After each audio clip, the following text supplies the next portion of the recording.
Friends, நம்ம இந்த வாரத்திலிருந்து உண்மை உள்ளவன் அப்படிங்கிற தலைப்பில் நம்ம தியானத்தை தொடரப்போகிறோம். உண்மை உள்ளவன் பரிபூரண ஆசீர்வாதங்களை பெற்றுக்கொள்வான். உண்மை முத்தமுள்ள ஊழியக்காரனே எஜமானுடைய சந்தோஷத்தில் பிரவேசி. இப்படின்னு உண்மையை குறித்து அநேக வசனங்கள் தெரியும், அநேக உவமைகள் நமக்கு தெரியும். அப்போ அந்த உண்மை உள்ளவன் அப்படிங்கிறதான அந்த அந்த பர்சனாலிட்டி, அந்த குண அதிசயங்களுக்குள்ள மறைந்து இருக்கிற நிறைய காரியங்களை நம்ம இனி வரும் வாரங்களில் தியானிக்க போகிறோம். உண்மை உள்ளவன்னா யார்? எல்லாவற்றிலும் உள்ளது உள்ளபடி செய்கிறவன். ஒரு வார்த்தை கொடுத்தா அதை நிறைவேற்றுகிறவன். தனக்கு நஷ்டமே வந்தாலும் தன்னால் முடியலைனாலும் அதை எப்படியாவது கொடுத்த வாக்க காப்பாற்றுறவங்க. இவங்க தான் உண்மை உள்ளவன். நம்ம கடையில் போய் ஒரு மாம்பழம் வாங்குகிறோன்னு வைங்களேன். பொதுவாகவே நம்ம ஊரில் மாம்பழத்தை வெட்டி வச்சுருப்பாங்க. கண்டிப்பாக நம்ம மாம்பழம் வாங்க வரும்போது நமக்கு சாம்பிள் கொடுப்பாங்க. அந்த சாம்பிள் மாம்பழத்தை சாப்பிடும்போது ரொம்ப தித்திப்பாக ரொம்ப நல்லாயிருக்கும். சரி, எனக்கு இதில் ஒரு கிலோ கொடுங்க, நம்ம வாங்கிட்டு வீட்டுக்கு வரோம். ஆனால் நம்ம வீட்டில் அதை வெட்டும்போது அந்த அளவுக்கு சுவையை பார்க்காம சில நேரம் புளிப்பாக இருக்கும், சில நேரம் டேஸ்ட்டே இல்லாமல் சப்புன்னு இருக்கும், சில நேரம் உள்ள புழுக்களாக இருக்கும். இப்படி நம்ம வெளியே பார்க்குறது வேற, உள்ளுக்குள்ளே இருக்கிறது வேற. நம்ம என்ன செய்கிறோம், அந்த பழக்கடைக்கார அண்ணாச்சி நல்ல நல்ல பழத்தை தான் நமக்கு கொடுத்துருக்கிறாருன்னு நினைக்கிறோம். ஆனால் அதில் சிலவைகள் உபயோகம் இல்லாத சில மாம்பழங்களாக குப்பையில் போடப்படுது. யோவான் 15:4 தேவனாகிய கர்த்தர் சொல்லுகிறார், என்னில் நிலைத்திருங்கள், நானும் உங்களில் நிலைத்திருப்பேன். கொடியானது திராட்சை செடியில் நிலைத்திராவிட்டால் அது தானாய் கனி கொடுக்க மாட்டாது. அதுபோல நீங்களும் என்னில் நிலைத்திராவிட்டால் கனி கொடுக்க மாட்டீர்கள். கனியை குறித்து தேவன் பேசுகிறார். நான் தான் செடி, நீங்களாம் கொடிகள். பொதுவாக கொடிகளில் தான் கனிகள் இருக்கும்.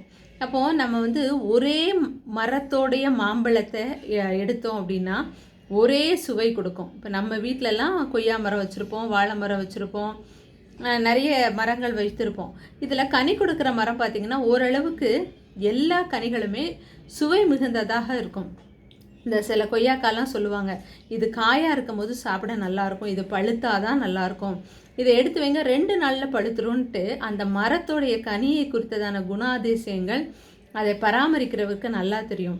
அப்போது நம்ம வாங்கிட்டு வர மாம்பழம் எல்லாமே சுவை மிகுந்ததாக இருக்கணும்னா அது எல்லாமே ஒரே மரத்தோடைய கனியாக இருந்துச்சுன்னா கட்டாயம் எல்லா பழமும் சுவையாக இருக்கும். அப்போ நாம் எல்லாருமே தேவனாகிய கர்த்தருடைய பிள்ளைகள். சாம்பிளுக்கு இயேசு கிறிஸ்து தான் சாம்பிள்.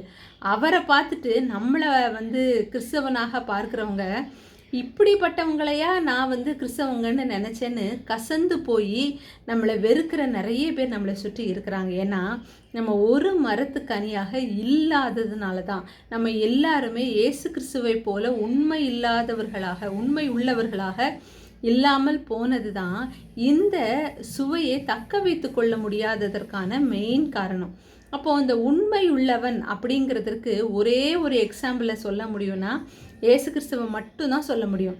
ஏன்னா உண்மைங்கிறது நேரத்துக்கு தகுந்தாக்கில், மனுஷங்களுக்கு தகுந்தாக்கில், சூழ்நிலைக்கு தகுந்தாக்கில் மாறும்.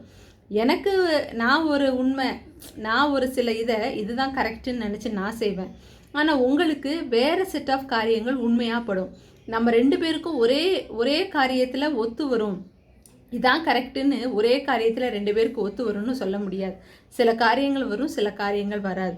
அப்போது உண்மைனா என்ன, அது எப்படி மாறுபடுது, அதை எப்படி நம்ம கை கொள்கிறதுன்னு நம்ம தொடர்ந்து இனி வரும் நாட்களில் நம்ம பார்ப்போம்.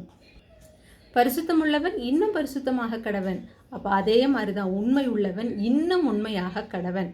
அப்போ உண்மைங்கிறது இன்னும் நான் இவ்வளோ தூரம் உண்மையாக இருக்கேன் அப்படின்ட்டு ஃபினிஷ் ஆகிற, இல்லை இதுதான் உண்மை அப்படின்ட்டு டிஃபைன் பண்ண முடியாதது.